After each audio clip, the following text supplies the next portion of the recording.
Welcome to The Nation. I'm PASHA RAHIM. Malaysia's shipping industry is a vital lifeline for trade and the economy, but it faces global uncertainty and also regional competition.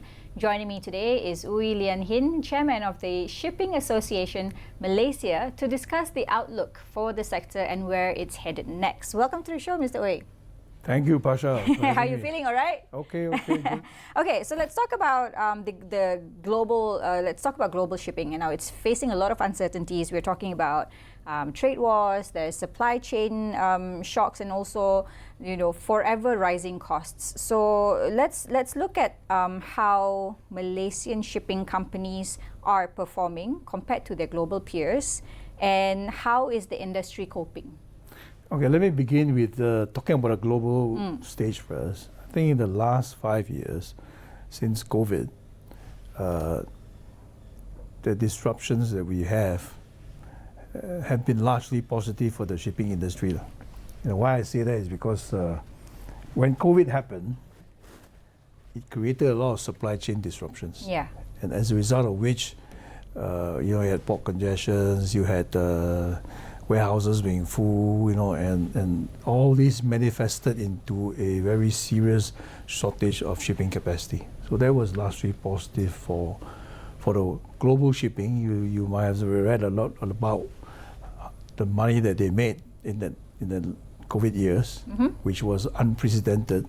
Back in 2022, everybody was laughing their way to the bank now. You hear about Evergreen paying 40 months bonus to their... I'm sure you were one of them too. Yeah, we also benefited. I mean, the Malaysian shipping companies like our company MTT had a record year in 2022. Then things sort of normalized in 2023. Then if you remember, then came the Russian-Ukraine war. Yeah. And then, of course, what we're seeing in Gaza today. So that created the Red Sea crisis because the Houthis were attacking ships going through the Suez. So a lot of capacity was eaten up by ships having to go around the Cape of Good Hope. So they eat away a lot of capacity, and again, demand exceeds supply.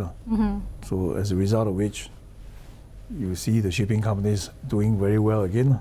So we've had 5 good years already since 2021.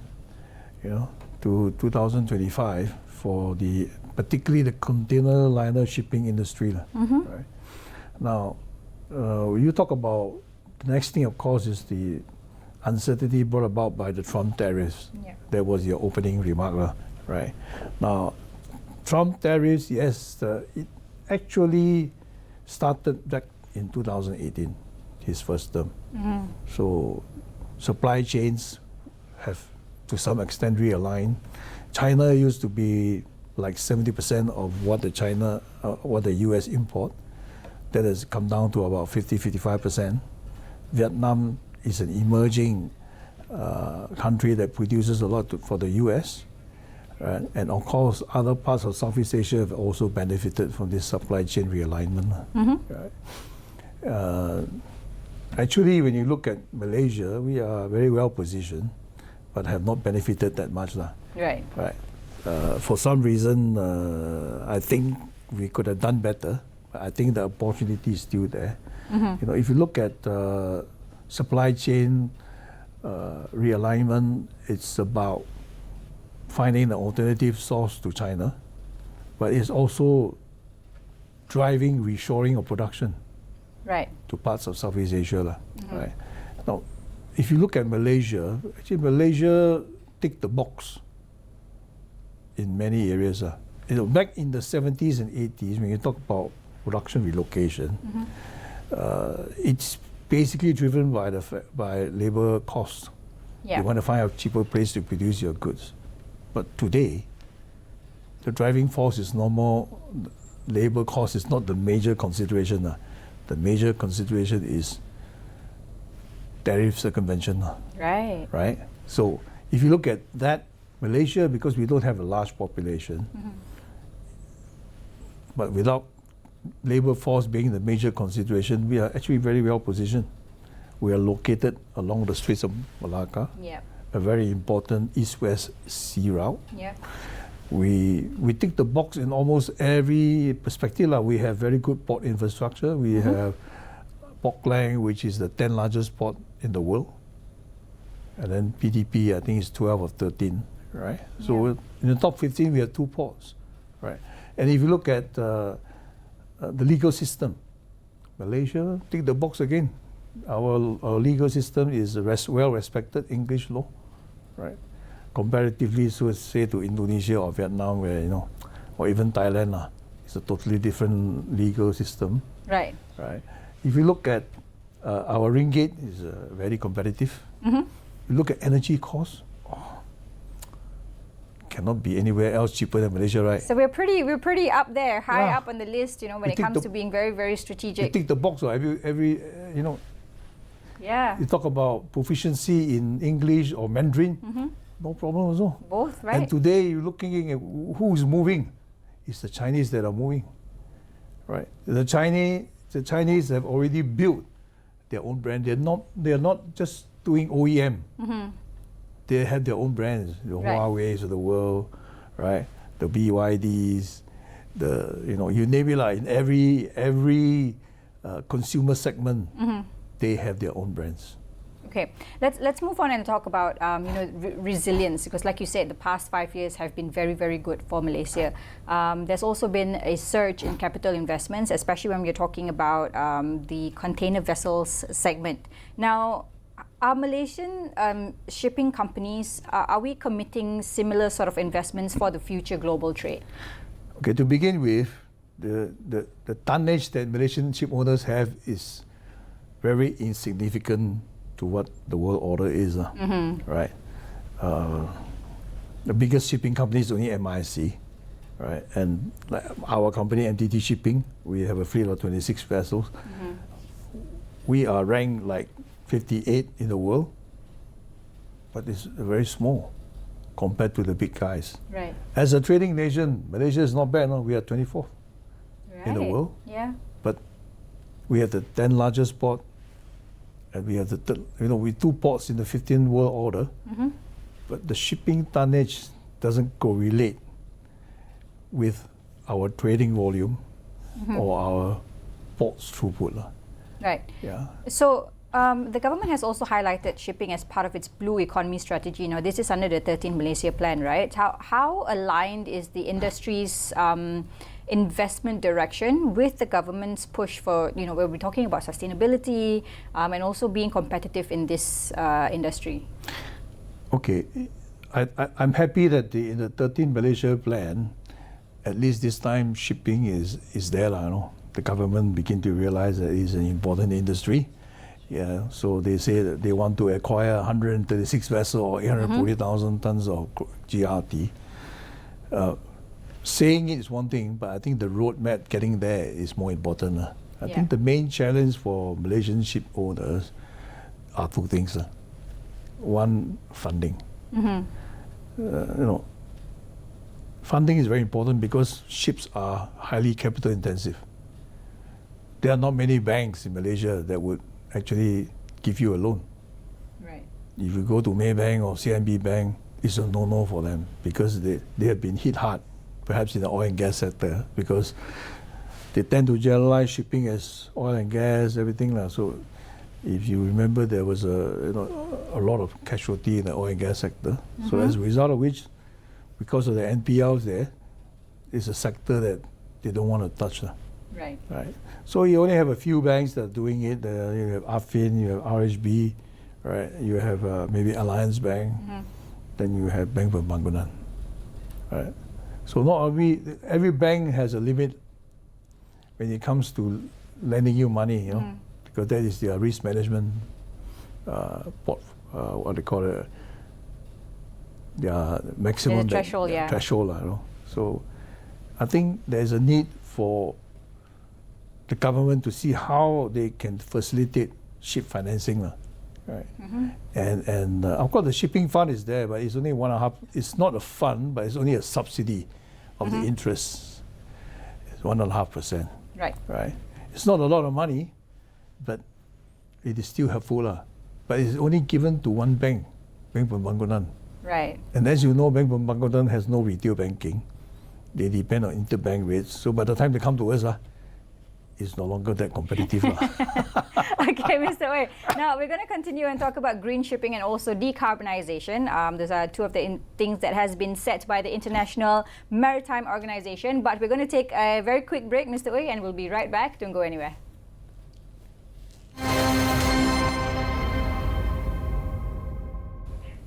Welcome back. We're talking to Mr. Ooi Lian Hin about the shipping industry in Malaysia and also globally. Now, earlier on, we mentioned about green shipping and also decarbonization, which the International Maritime Organization has set some very ambitious targets. Now, when we look at Malaysia, how are we aligning ourselves with these targets, and what are some of the challenges that you foresee for us to achieve these targets? Okay, the IMO has set very clear target. I think they want to achieve net zero by 2050. Of course, there are a number of initiatives that they've come up, beginning with low sulfur fuel, and then they have the EEXI, which is the energy efficiency of the existing index. Then you have the CII, which is carbon intensity index, right? So vessels need to comply with all these new initiatives, and if you don't comply, because the classification body, if you get into a grade E, then the next one will be, if you don't improve, they will not certify your vessel, right. Which means that a lot of old ships will end up having to be scrapped.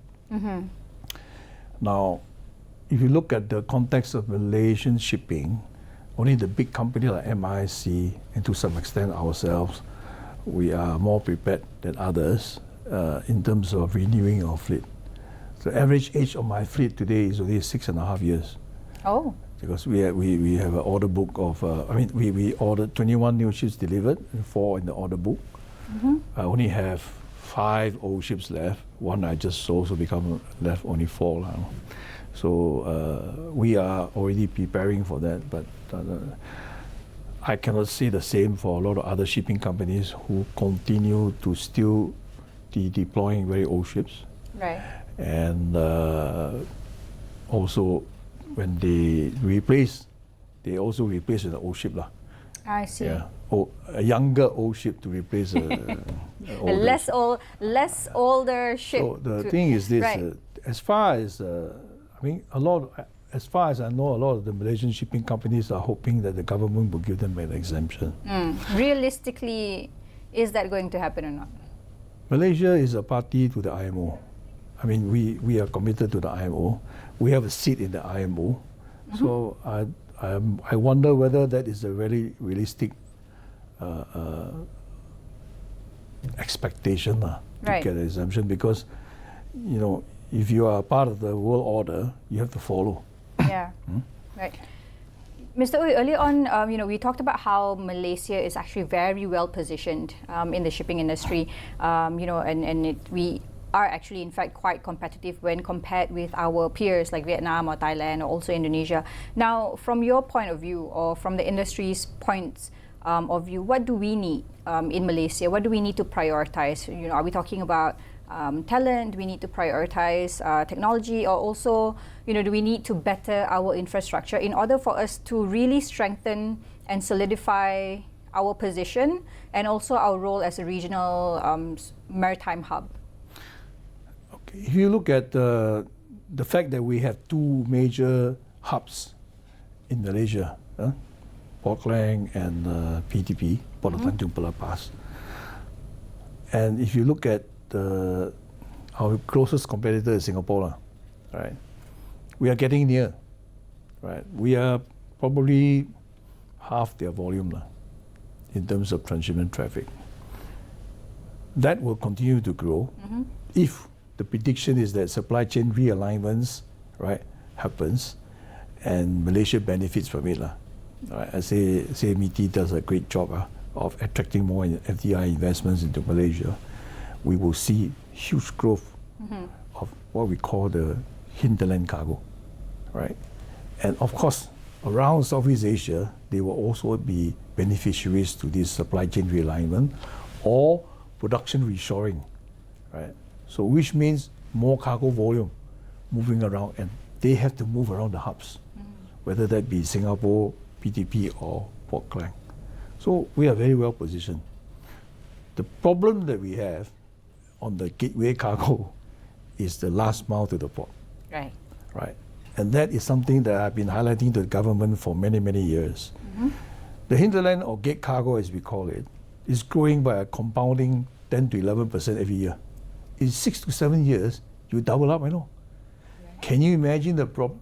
Today, as we speak, the government, under the National Logistics Task Force, is asking us to look at shifting traffic from day to night, giving us incentive of 10 ringgit to move to the night, right? Yeah, we will do that, but it's not going to solve the problem. The issue is the lack of what you call road infrastructure leading to the port. That has to be addressed. But every year you get a very small budget for, which is barely enough to maintain the roads. So the government, I think, need to seriously look into this, right? And to address this, it takes, you build a highway or elevated highway, it takes maybe 3 to 4 years before you can see it. And the volume is growing, Yeah. Every year, ET talks about FDI investments coming into the country, and that's multiplying the gateway cargo. So I think that's the biggest challenge. Right. If we don't do anything about it, it might be at the end of the day can only do 1 trip a day. Today the truck drivers are struggling to do 2 trips a day. I also own trucks. We used to do 4. Now we struggle to do 2. Can you imagine it going to 1 trip a day, and the traffic is like Jakarta, right? So it's going to be a huge problem. And when you talk about trucks on the road, it's also bad for decarbonization. You're actually burning a lot of fuel and emitting a lot of carbon emission. Yeah. So I think the government, if they are serious about it, they need to allocate funds. Now they have allocated funds in building roads all over the place. And as you know, Malaysia, a lot of time this type of infrastructure are driven by political interests. But the main gateway of Malaysia, Port Klang, hasn't been able to attract this kind of allocation. Right. Mr. Wu, you mentioned about funds, right? So we are also anticipating the budget 2026. What are some of your hopes? So what are you looking forward to be announced in the budget this year? I hope they will allocate some funds into... I mean, if you really don't have the money, then do a BOT, right? Get some private party to come in. I'm sure there are a lot of people. Of course, if they pay a toll. Right. So what? These are all commercial vehicles moving on the road. Let them pay the toll. They rather pay the toll than be stuck in the jam, right? So I think that is one area I would strongly recommend the government or the Bernama government to look into, which is looking at the last mile, right, into the ports. On the shipping side, as I said earlier, funding is one area. Right. So apart from funding, what else are you looking forward to? I think if you want to grow the Malaysian tonnage, you should look at ways and means of leveraging on our Malaysian export and import, asking our Malaysian exporters and importers to prioritize using local tonnage. Right. Of course, local tonnage has to be competitive. In business world, there is no such thing as I must give it to you because you are a Malaysian ship owner. Right. You have to be competitive as well. Right. But I think there should be some drive towards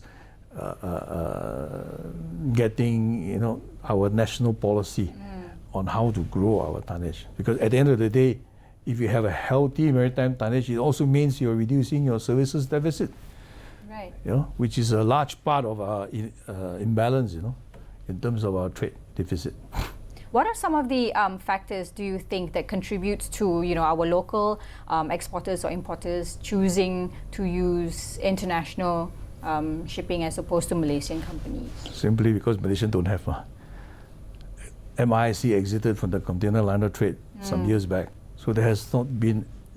So there's no choice. Sizable, there's no choice. There's only foreign operators, so we depend heavily on foreign operators. During COVID, right? the Taiwanese have 4 or 5 Taiwanese carriers. The government tells them you must help our Taiwanese exporter. Right. The Koreans have a share of it as well. The Chinese, of course, they have. Malaysia, who do they turn to? The only container operator which is reasonably sizable is MTT Shipping. And we are very small, right, relative to the world order. So there's nobody to turn to. Right. Let's shift a little bit and talk about the ASEAN 2045 vision, right? So there's this ASEAN 2045 vision of becoming a global economic powerhouse, and this obviously relies very, very heavily on ports, logistics, and also shipping. Now, looking at Malaysia and where we stand today, what role do you think our shipping sector can play in achieving or driving this long-term vision for ASEAN? Okay, ASEAN, if you look at the combined population of ASEAN, right, is huge. It is going to be an economic powerhouse, right? Of course, we are at different levels of development. Because we have countries like Singapore, Malaysia, Thailand who are more developed, or Indonesia, Vietnam, right? Then you have Myanmar, Cambodia, but the fact is, it's still growing. So as one market, ASEAN is relatively huge. And if you're looking at supply chain realignments, if you're looking at production reshoring, which is benefiting largely Southeast Asia, it's going to be a huge economic powerhouse, right? Malaysia, as I said earlier, is well positioned because we are in the Straits. We have 2 ports along the Straits of Malacca. So it can be developed. If you leverage on the growth in the volumes here, Malaysian shipping companies should be able to expand their service network, riding on this growth, right? Just like the Chinese when they rode on the China growth, or the Taiwanese rode on Taiwan growth. So we are in a good position. Okay, Mr. Ooi, last question for our session today. Now, as the chairman of SAM, what message would you like to share with stakeholders, about the importance of putting that focus on shipping as a main driver of Malaysia's economic growth? Yes, shipping accounts for more than 80% of global trade transportation. It's something that is never a sunset, right? You need ships. So if you have a healthy maritime and port industry, you will be able to, make your growth more sustainable. So it is an important sector. So I hope that the shipping companies can look into investing more tonnage, and we've done very well with the ports, right? PDP is expanding, Westport is expanding, and I don't see any problem for them to fill up the capacity. Whatever capacity that is expanded will be filled, because it's a no-brainer. Ringgit is 3.3 to the Sing dollar. Right, no-brainer, right? Come to Malaysia. Thank you so much, Mr. Ooi. And that wraps up our discussion on Malaysia's shipping industry outlook. Now, our shipping industry stands at a pivotal point, balancing resilience, innovation, and also sustainability to remain competitive in global trade. We'll continue to keep you updated on its progress. I'm PASHA RAHIM. Thanks for watching, and be sure to follow us for conversations on issues that matter. Take care. Thank you. Thank you so much, Mr. Ooi.